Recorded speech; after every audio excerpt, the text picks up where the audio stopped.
दहशत का पर्याय बन चुके कोरोना के ओमिक्रॉन वेरिएंट की चपेट में अब भारत भी आ चुका है।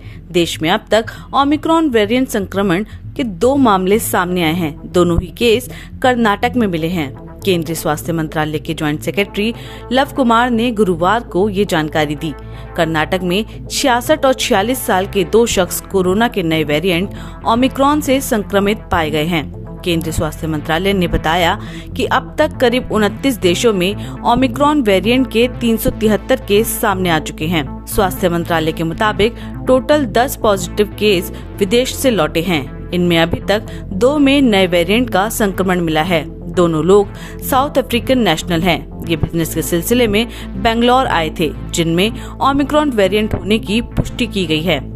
इस बारे में दिल्ली के सर गंगा राम हॉस्पिटल के डॉक्टर धीरेन ने कहा कि इस वेरिएंट का भारत में आना स्वाभाविक था, लेकिन अब हमें घबराना नहीं है, बल्कि सावधानी के साथ रहने की जरूरत है। जो वायरस आपका 1 महीने 1.5 महीने पहले डिटेक्ट हो गया है आउटसाइड इंडिया, और लाजमी था, आना ही था इंडिया में, so it was very much expected that this virus is going to come to India. And what is the implication? I feel that we should be calm, we should be quiet, we should be calm, but definitely we should be vigilant. So as a doctor or as an individual or as a citizen, your next question is going to be, sir, what we should do? We need not to panic, right? With our initial report, what we know is a milder virus.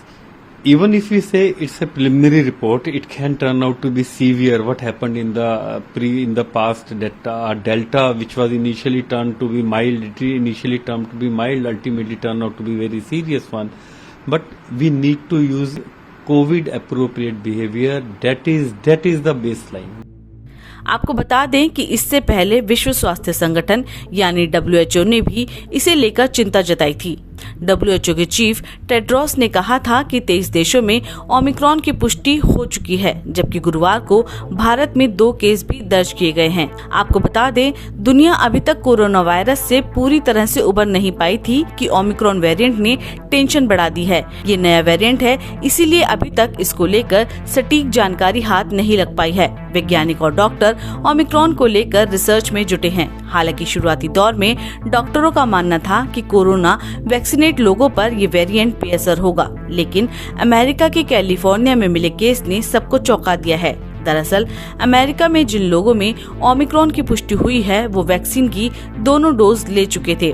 आपको बता दें कि दक्षिण Africa में अनुसंधानकर्ताओं ने 24 नवंबर 2021 को कोविड-19 के नए वेरिएंट ओमिक्रॉन B1.1.529 की पहचान की थी, और विश्व स्वास्थ्य संगठन यानी WHO ने 2 दिन बाद इसे वेरिएंट ऑफ कंसर्न का करार दिया था। ओमिक्रॉन कोरोना वायरस के वेरिएंट के मामले में बेहद अलग है, क्योंकि ये अब तक SARS-CoV-2 का सबसे ज्यादा बदला हुआ वेरिएंट है। इसके जेनेटिक स्ट्रक्चर में कुल 53 म्यूटेशन हैं और अकेले स्पाइक प्रोटीन के 32 म्यूटेशन हैं। स्पाइक प्रोटीन SARS-CoV-2 वायरस के बाहर निकली हुई एक गांठ है, जो वायरस को कोशिकाओं से जुड़ने में मदद करती है ताकि ये उसमें घुस सके।